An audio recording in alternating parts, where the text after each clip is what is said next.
സൂക്ഷിച്ചു പോടാ. ചാക്കിൽ എന്താണെന്ന് ആരെങ്കിലും ചോദിച്ചാ എന്തു പറയും? പിന്നാക്കാന്ന് പറഞ്ഞാ മതി. പിന്നാക്കോ? എടാ നിന്റെ തലയിലെ കാര്യമല്ല, ചാക്കിലെ കാര്യമാ പറഞ്ഞത്. സ്ഥലം എത്തി മിണ്ടാതെ.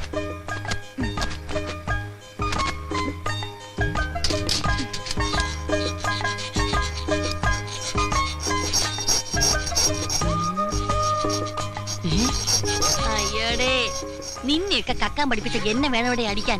19 കടകൾ കുത്തി തുറന്നിട്ടും ഇനി നേരാവണ്ണം ഒന്നും പഠിച്ചില്ലെന്ന് വെച്ചാ പാസ്റ്റപ്പിയായി വേഗം ആവട്ടെ. ഇത് പഴമല്ല, കൂട്ടാണ്. ഒറ്റ ചവിട്ടടിച്ചാന്നോണ്ടല്ല പട്ടി ചവമേ. എന്താ കൊച്ചുവായിൽ വലിയ വർത്താനം പറയാൻ ഇടിച്ച് നെഞ്ചാമുടി കളക്കി കളയും. കുഴിഞ്ഞിരുന്ന് അറക്കടാ. രാവടാ രാവ് രാവ്.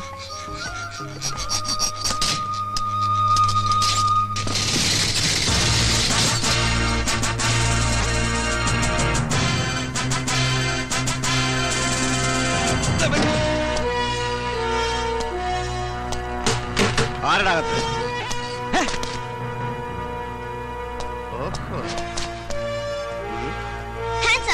അയ്യോ തോക്ക്! ഞാൻ പോലീസല്ല കള്ളൻ. വലിക്കല്ലേ പൊട്ടും. നീ ആരടാ? നിങ്ങളാരാ? ഞാൻ കള്ളൻ അല്ല, പോലീസ്.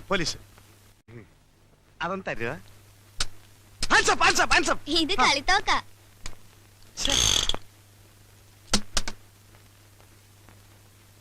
ഇതാരോടും പറയണ്ടേ? അയ്യോ, ഇതേത് പുതിയ തൊണ്ടിയല്ലടി, മഹാതെണ്ടിയാ. അത് ശരി, അപ്പൊ മോഷണമാണ് നിങ്ങളുടെ പണി.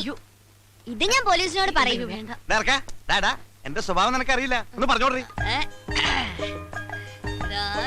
നിക്കുന്നത് അന്തസ്സുള്ള കുടുംബത്തിൽ പിറന്നവനും ആഭിജാത്യമുള്ളവനും പരമസുന്ദരനും ലോകിക ചെറ്റിയെ കുടുംബത്തിൽ കയറ്റാൻ കൊള്ളാത്തവനുമായി നിൽക്കുന്നത്. ഞാൻ പിന്നെ കൊണ്ട് നടക്കുന്നല്ലേ ഉള്ളു മക്കളെ. എന്റെ മുമ്പിൽ എന്ത് വേണമെങ്കിലും പറഞ്ഞോ, പക്ഷെ മാന്യന്മാരുടെ മുമ്പിൽ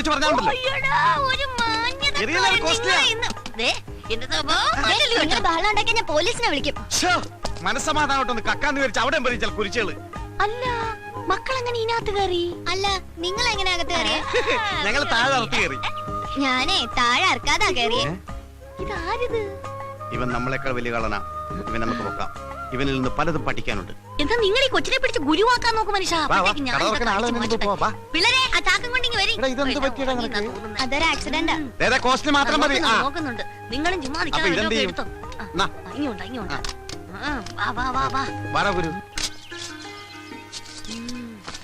ഇനി ഇവിടെ നിന്നാ ശരിയാവില്ല. പിള്ളേരെ വേഗം ആവട്ടെ. ഫാസ്റ്റ് അവിടെ വയ്യപ്പി. വേഗം റെഡിയാകട്ടെ, പോണം. അപ്പൊ നിങ്ങള് കള്ളന്മാര് മാത്രല്ല, പിച്ചക്കാരും കൂടിയാണല്ലേ? പിച്ചക്കാരൻ നിന്റെ തന്ത. ഞങ്ങളൊക്കെ അന്തസ്സായിട്ട് മോഷ്ടിക്കുന്നവരാ, അല്ലാതെ തെണ്ടികളല്ലടാ. മോഷ്ടിച്ചിട്ടാണോ അന്തസ്സായിട്ട് ജീവിക്കുന്നേ? ഊപ്പേ, ഞങ്ങൾ പറയുന്ന അനുസരിച്ച് നിന്നാ മതി കേട്ടാ. വലിയ വർത്താനൊന്നും പറയണ്ട. ഒന്ന് വേഗമായിട്ട് മല്ലേശ്വരി. പോലീസ് പിടിക്കാത്ത സ്ഥലം നോക്കണം. പോലീസ് നമ്മളെ ഒട്ടും ശല്യം ചെയ്യാത്തൊരു സ്ഥലമുണ്ട്. അതെവിടെയാടി? ലോക്കപ്പ്. അവിടെ ആവുമ്പോ 3 നേരം ഞമ്മ കിട്ടും. ലോക്കപ്പിലൊക്കെ എന്റെ പട്ടി വരും. നമ്മൾ അവിടെ നിന്ന് ഇങ്ങോട്ട് വന്നത് എപ്പോഴും കടന്ന് അവരെന്തായിരിക്കും? ചേട്ടാ, ഞാനൊരു സംശയം ചോദിച്ചോട്ടെ? എന്താടാ മോനെ? നിങ്ങളുടെ തന്ത ആരാന്നായിരിക്കും. ആരുടെയെങ്കിലും പേര് പറഞ്ഞുകൊണ്ട് കൊച്ചല്ലേ, മനസ്സിലാവൂല. അതെനിക്ക് നേരത്തെ മനസ്സിലായി. പിന്നെ നിങ്ങൾക്ക് എവിടെയെങ്കിലും സ്ഥിരമായിട്ട് താമസിച്ചൂടെ? എടാ, സ്ഥിരമായിട്ട് ഞങ്ങൾക്ക് സ്ഥലമില്ലെന്നാ നീ പറയുന്നത്? സൗത്ത് റെയിൽവേ സ്റ്റേഷൻ പ്ലാറ്റ്ഫോമിൽ 10 സെന്റ്, KSRTC ബസ് സ്റ്റാൻഡിൽ 8 സെന്റ്, എറണാകുളം മൈറഗാസ് കോളേജ് ഗ്രൗണ്ടിൽ എത്ര സെന്റ് വേണമെന്ന് മേയർ ചോദിച്ചിട്ട് വേണ്ടാന്ന് പറഞ്ഞവനാണ് ഞാൻ. MG റോഡിന്റെ വക്കിലേ. ഈ ചെറുക്കൻ സ്വപ്പ പെശാണെന്നാണ് തോന്നണേ. കൂടെ കൊണ്ടുവടന്ന കൊടുക്കാൻ പാരയാവോ? എടി, ഇവൻ മറ്റു 4 പേരെ പോലെ കഴുതയല്ല, 10 വയസ്സ് കൂടുതലാണ്. എന്തോന്ന്? തലയിൽ ഇത്തിരി കൂടുതലുണ്ടെന്ന്. മുടിയാ? എങ്കി പിന്നെ മുട്ടയടിച്ചങ്ങ് വിട്ടുകളയാന്ന്. മുടിയല്ലടി, ബുദ്ധി. ഓ, നിങ്ങൾക്കില്ലാത്ത സാധനം. എടി, ഇവനെ കൂടി നമ്മുടെ പ്രൂഫിൽ പെടുത്തിയാൽ നമ്മുടെ ബിസിനസ് കുറച്ചുകൂടി ബലപ്പെടുത്താൻ സാധിക്കും. മൊണ്ണയാണെങ്കിലും നിങ്ങളുടെ തല. കൊച്ചേ, ഇനി മുതൽ നീ ഈ 4 പിള്ളേരും ഒന്നാണ്. 4 1 5 അല്ലേ? അയ്യോ, ഒറ്റ കെട്ടായിരിക്കണമെന്ന് പറഞ്ഞാണ് മനുഷ്യ. അമ്മോ, ഇങ്ങനെ ഒരു രാപകലില്ല അധ്വാനിക്കുന്നവരുടെ കമ്പനിയാണിത്. ഇവിടെ ഞങ്ങൾ ഏൽപ്പിക്കുന്ന ജോലി, അത് തെണ്ടലായാലും മോഷണമായാലും കൃത്യമായി ചെയ്ത് കാശ് ഞങ്ങൾ ഏൽപ്പിക്കണം. നിനക്കുള്ള കമ്മീഷൻ തരും. അത് മോശല്ലേ? എന്ത് കമ്മീഷൻ കിട്ടണം? വേണ്ടെങ്കിൽ വേണ്ട. ഇവന് കമ്മീഷൻ വേണ്ട. മനുഷ്യ വെയില് മൂക്കുന്നു. എല്ലാം എടുത്തോടാ, ഞാൻ വണ്ടി ഇറക്കാം.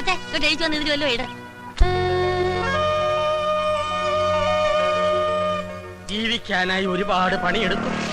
അതെല്ലാം പൊട്ടിപ്പൊളിഞ്ഞ് കുത്തുവാള എടുത്ത് ഞാൻ ഒരു പരുവത്തിലായി. അവസാനത്തെ ശ്രമമെന്ന നിലയിൽ അരി മേടിക്കാൻ പഞ്ചർ പ്രദേശ് എന്നൊരു പുതിയ പ്രസ്ഥാനം ഞാൻ തുടങ്ങുകയാണ്. ഇതെങ്കിലും ഒന്ന് പച്ച പിടിക്കാൻ അനുഗ്രഹിക്കണമേ. ഏയ്, ആർക്കും സംശയം തോന്നരുത്. പശു അപ്പിടുന്നത് പോലെ വേണം ഇട്ടിട്ട് പോകാൻ.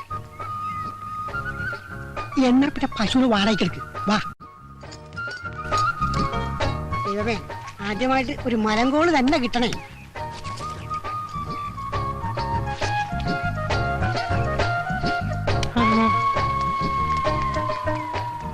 രണ്ട്, മൂന്ന്. പശുവിനേക്കാൾ നല്ലത് പോത്താണ്. അതുകൊണ്ടല്ലേ ആശ നിന്നെ തന്നെ ഈ പണി ഏൽപ്പിച്ചത്. ഇടാ, വാഴ പിടിക്കാണ്ട് അള്ളു വെക്കണം പോട്ടെ.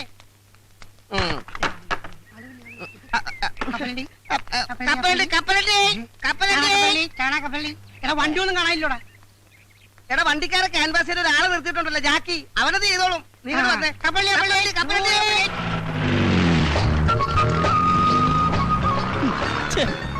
ഈ ഡ്രൈവർമാർ തെണ്ടികൾ ഇങ്ങനെ തുടങ്ങിയാൽ ബാക്കിയുള്ളവൻ എങ്ങനെ ജീവിക്കും എന്റെ കർത്താവേ?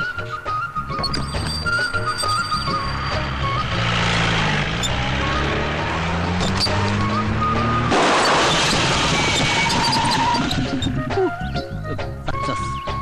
പോലീസെങ്കിൽ പോലീസ്. എന്തൊരു ഗതികേട്.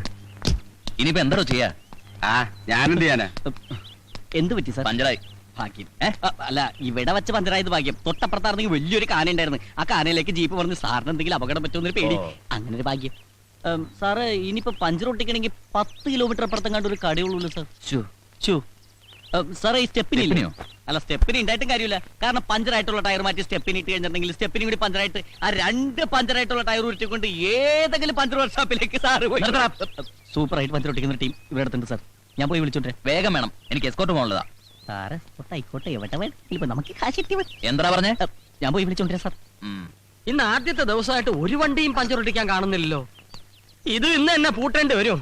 നീ എവിടാ ചാണകം അയ്യോ, വിട്ടത്? ഞാനല്ല പശുവാണ് ചാണകം വിട്ടത്. അതല്ലടാ, റോഡിൽ തന്നെ അല്ലേ ചാണകം വിട്ടത്? പിന്നെ ഓട്ടോറിക്ഷ മുതൽ തമിഴം പാണ്ടി ലോറി വരെ കയറാൻ പാകത്തിലാണ് സംഭവം ഞങ്ങൾ സെറ്റ് ചെയ്തിരിക്കുന്നത്. സംശയം ഉണ്ടെങ്കിൽ ആശാൻ ഈ വണ്ടിയിലൊന്ന് കയറ്റി നോക്ക്.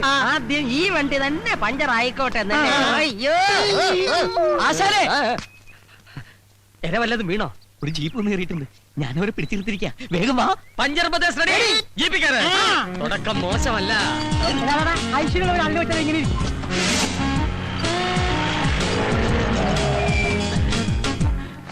പോലീസ് ജീപ്പാണെന്ന് നേരത്തെ പറയായിരുന്നു. എന്താ തെണ്ടി? അഭിനന്ദാശനെ, നമുക്കിട്ട് പണിയുന്നവരില്ലേ, ആദ്യ പണി അവർക്കിട്ട് തന്നെ തുടങ്ങാം. നല്ല ഐശ്വര്യമായിരിക്കും. പണി തുടങ്ങാം. Good morning sir. സാർ, ഇതാണ് ഞാൻ പറഞ്ഞ പാർട്ടി. പഞ്ചർ പ്രദേശ്, ഇത് കൊള്ളാമല്ലോ. അതെ സാർ, ഇത് ഹൈവേയിൽ മാത്രം കണ്ടുവരുന്ന ഒരു മൊബൈൽ വർക്ക്ഷോപ്പാണ്. ഇതിന്റെ പ്രത്യേകത എന്തെന്ന് വെച്ചാൽ, റോഡിൽ വെച്ച് പഞ്ചറായാൽ ഞങ്ങൾ റോഡിലെത്തും. അതെ. കാട്ടിൽ വെച്ച് പഞ്ചറായാൽ കാട്ടിലെത്തും. വീട്ടിൽ വെച്ച് പഞ്ചറായാൽ വീട്ടിലെത്തും. വെള്ളത്തിൽ വെച്ച് പഞ്ചറായാൽ ഇവന്റെ തന്ത എത്തും.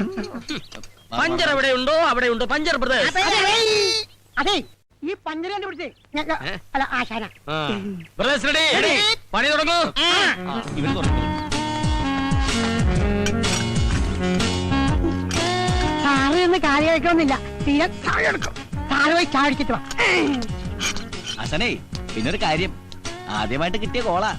എന്റെ ഷെയർ എനിക്ക് കൃത്യമായിട്ട് കിട്ടണം. ഷേറാ? എടാ, നാട് മുഴുവൻ കള്ള ട്രിപ്പ് അടിച്ചു കിടന്നിരുന്ന നിന്റെ വണ്ടി പോലീസുകാരുടെ ഉത്സാഹപ്പിരിവും RTO ഏമാന്മാരുടെ ഉല്ലാസപ്പിരിവും ഒക്കെ കഴിഞ്ഞ് തിരിച്ചെത്തുമ്പോ വണ്ടി ഓടുന്നതിനേക്കാൾ ലാഭം ഓടാതിരിക്കുന്നതാണെന്ന് പറഞ്ഞ് എന്റെ മുമ്പിൽ വന്ന് നിന്ന് മോങ്ങിയ നിന്നെ ഓച്ചന്തുരത്തിലെങ്ങാണ്ട് ഒരു പഞ്ചർ കട ഇട്ടിട്ട് ഒരു സൈക്കിൾ ടയറിന് പോലും പഞ്ചറൊട്ടിക്കാൻ വശമില്ലാതെ ചൊറിയും കുത്തിയിരുന്ന ഈ സലീമിനെയും കൈവെള്ളയിൽ 500 ഉലുവ എടുത്തു വെച്ച് പൊട്ടം ബിസ്ക്കറ്റ് കണ്ടമാരി എന്ത് ബിസിനസ് ചെയ്യണമെന്ന് അറിയാതെ മേലോട്ട് നോക്കിയിരുന്ന ഈ പീറ്ററിനെയും ചേർത്തിണക്കി പഞ്ചർ ബ്രദേഴ്സ് തുടങ്ങണമെങ്കിൽ എന്റെ ഈ തലയിൽ ഒരു സാധനം ഉണ്ട്. ഉണ്ടാക്കായിരിക്കും. അല്ലടാ, കണക്ക് പറഞ്ഞാൽ 50% ഷെയർ നീ എനിക്കാ തരേണ്ടത്. ഓക്കെ. ആ സാർ, എല്ലാം ചേർത്ത് 150 രൂപ. പിന്നെ സാറിന് പോലീസുകാരൻ അതിന്റെ പേരിൽ 50 രൂപ കുറച്ച് തന്നാ മതി അല്ലേ? അത് മതി. അപ്പൊ 100 രൂപ. 200 രൂപ എന്നാണ് 50 രൂപ കുറച്ചത്. 150 രൂപ എണ്ണി തരണം. പഞ്ചർ ഒട്ടിച്ചതിനും കാശ് കുറച്ചതിനും ഒക്കെ നന്ദിയുണ്ട്. Thank you. അപ്പൊ ഞങ്ങൾ പോയിട്ട് വരാം. അപ്പൊ സാർ കാശ്? ഏതെങ്കിലും പോലീസുകാരന് എന്തെങ്കിലും കാര്യത്തിന് ആർക്കെങ്കിലും കാശ് കൊടുത്ത കാര്യത്തിന് താൻ കേട്ടിട്ടുണ്ടോ? അല്ല സാർ, 1 മാസം ജോലി ചെയ്തിട്ട് ശമ്പളം കിട്ടാതെ വന്നാലുള്ള അവസ്ഥ? അത് ഞാൻ അഡ്ജസ്റ്റ് ചെയ്യും. ഓ, കൈക്കൂലി അല്ലേ? ശരി, മേലെ ഈ ജാതി കേസ് കെട്ടും കൊണ്ടുവന്ന അള്ളു വെക്കുന്ന വണ്ടിക്കായിരിക്കില്ല നിന്റെ അയ്യോ പാവാ പുതിയതായിട്ട് കിട്ടിയ പണിയാ ആദ്യമായിട്ട് കിട്ടിയ ചാൻസും പണവും പോയില്ലേ ഇനിയിപ്പോ വീട്ടിൽ എങ്ങനെ കാശ് കൊടുക്കും? ഓ നിങ്ങക്ക് 3 പേർക്ക് മാത്രമല്ലേ ഉള്ളൂ വീടും കൂടി. ഞാനൊരു അനാഥനല്ലേ. ശരി brothers, get ready. Location shift.